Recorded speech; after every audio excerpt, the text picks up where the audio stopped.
بسم اللہ الرحمن الرحیم الحمدللہ رب العالمین والصلاة والسلام علی سید الانبیاء والمرسلین۔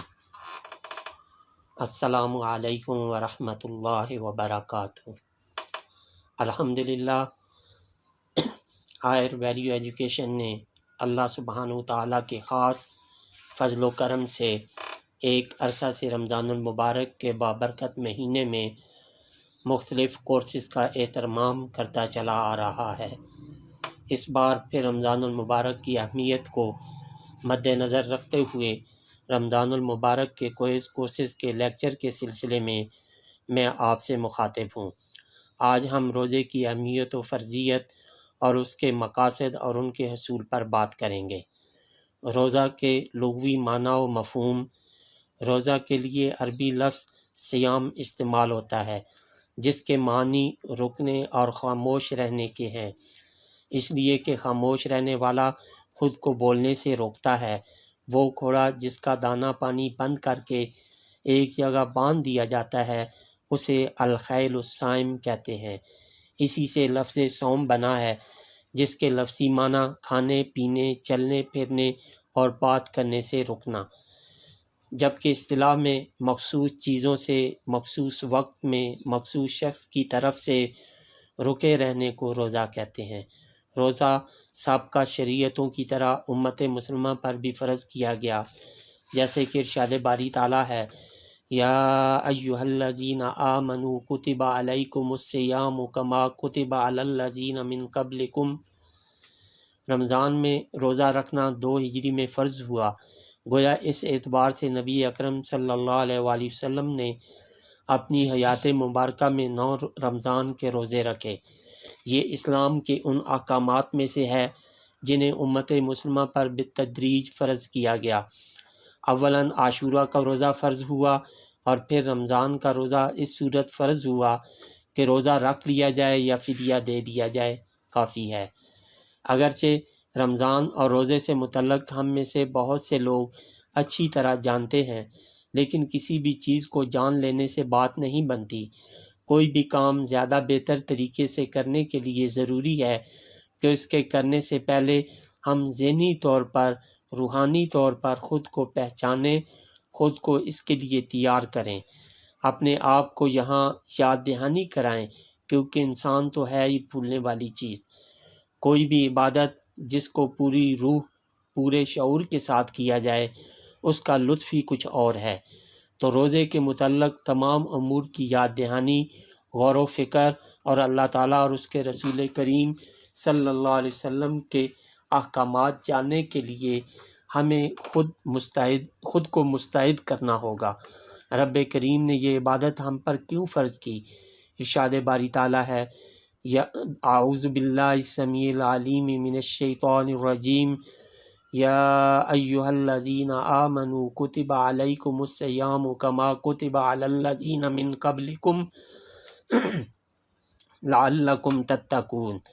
اے ایمان والو، تم پر روزے فرض کر دیے گئے ہیں جس طرح تم سے پہلے لوگوں پر روزے فرض کیے گئے تھے۔ اس سے توقع ہے کہ آپ میں تقوی کی صفت پیدا ہوگی۔ یا ایھا الذین آمنوا، اے ایمان والو، یہاں تمام اہل ایمان سے خطاب ہے، سب کو پکارا جا رہا ہے۔ میں اور آپ، ہر وہ جو اللہ کو، رسولوں کو، آخرت کو، یوم حساب کو مانتا ہے، ایمان والا ہے، کہ سنو، غور کرو، تمہارا رب تمہیں پکار کر کچھ کہہ رہا ہے، اور کیا کہہ رہا ہے؟ کتب علیکم الصیام، اے ایمان والو، میں نے تم پر روزے فرض کر دیے گئے ہیں۔ کتبہ لکھ دیے، لکھی ہوئی چیز کی اہمیت ہوتی ہے، تو روزے کی اہمیت بتائی جا رہی ہے۔ تم پر روزے فرض کیے گئے ہیں، ایک فرض عبادت ہے، اب اس کو جان بوجھ کر نہیں چھوڑا جا سکتا۔ پھر فرمایا کہ یہ فرض صرف تم پر، یعنی نبی کریم صلی اللہ علیہ وسلم کی امت پر ہی نہیں، بلکہ اس سے پہلے انبیاء کی امتوں پر روزہ فرض کیا گیا تھا۔ کیوں فرض کیا گیا تھا؟ لعلکم تتقون، تاکہ تم تقوی اختیار کرو، پرہیزگار بن جاؤ، اللہ کا قرب تمہیں حاصل ہو جائے، تمہارے باطن کی ظلمتیں ختم ہو جائیں اور تمہیں اللہ کے ہر دشمن سے پناہ مل جائے۔ جیسے بخاری شریف کی حدیث میں آپ صلی اللہ علیہ وسلم نے فرمایا الصیام جنۃ، روزہ ڈھال ہے، جیسے دشمن کے وار سے بچنے کے لیے ڈھال استعمال کی جاتی ہے، ایسا روزہ بھی گناہ سے بچنے کے لیے، شیطان کے شر سے بچنے کے لیے، اس کے فتنوں، اس کے وسوسوں، اس کی اکساہٹوں سے بچنے کے لیے ڈھال کا کام دیتا ہے۔ اگر کوئی اور شخص اس ڈھال کے اندر سوراخ کرنا چاہے، یعنی آپ کسی سے برا نہیں کر رہے لیکن کوئی زیادتی کرنے آ گیا، لڑنے کو آ گیا ہے، تو اس کے بارے میں نبی کریم صلی اللہ علیہ وسلم نے ارشاد فرمایا اذا کان یوم صوم احدکم فلا یرفث یومئذ ولا یسخب فإن شاتمہ احد او قاتلہ فلیقل انی امرؤ صائم، متفق علیہ۔ جب تم میں سے کوئی روزے میں ہو تو وہ روزہ دار روزے کی حالت میں کیا کرے؟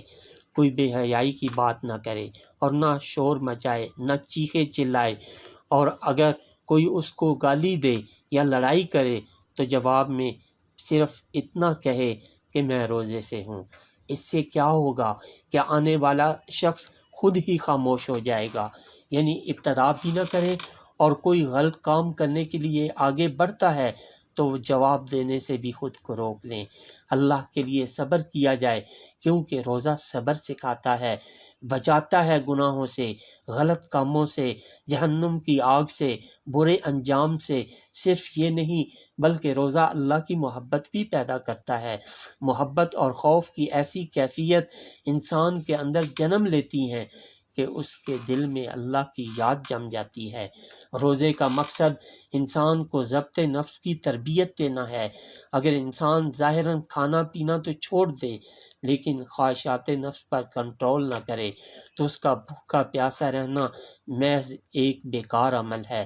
رسول اللہ صلی اللہ علیہ وسلم نے ارشاد فرمایا من لم یدع قول الزور والعمل به فلیس للہ حاجۃ ان یدع طعامہ وشرابہ، جس نے جھوٹ اور جھوٹ پر عمل کرنا نہ چھوڑا تو اللہ تعالیٰ کو اس کے روزے کی کوئی ضرورت نہیں کہ وہ اپنا کھانا پینا بند کر دے۔ صحیح بخاری شریف کی حدیث طیبہ ہے۔ اسی طرح نیز فرمایا رب صائم لیس لہ من صیامہ الا الجوع ورب قائم لیس لہ من قیامہ الا السہر، کہ بہت سے روزے دار ایسے ہیں جنہیں سوائے بھوک پیاس کے کچھ حاصل نہیں ہوتا، اور بہت سے رات کو قیام کرنے والے ایسے ہیں جنہیں سوائے جاگنے کے کچھ نہیں ملتا۔ ابن ماجہ کی حدیث طیبہ ہے۔ اسی طرح قرآن مجید کی اس آیت کریمہ سے واضح ہوا کہ روزے کا اصل مقصد کیا ہے۔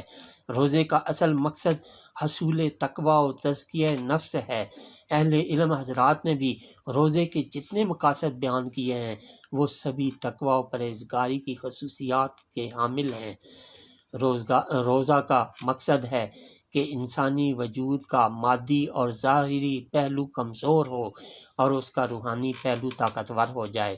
روزہ انسان کے لیے اللہ رب العزت کی اطاعت گزاری اور فرما برداری کی عملی مشق ہے، جس سے اس کے اندر یہ احساس پیدا ہوتا ہے کہ اللہ رب العزت کی رضا و خوشنودی کے حصول کے لیے جب حلال چیزوں سے اجتناب کر رہے ہیں تو حرام سے بدرجہ اولیٰ کرنا چاہیے۔ روزہ شہوات اور نفسانی خواہشات پر قابو پانے کی تربیت دیتا ہے اور اعلیٰ اخلاق اپنانے کے لیے اس کی تیاری کرتا ہے۔ روزہ کا عام ترین مقصد بندوں میں اللہ تعالیٰ کی ادا کرتا نعمتوں کا احساس اور ان نعمتوں پر شکر گزار بنانے کا درس دیتا ہے۔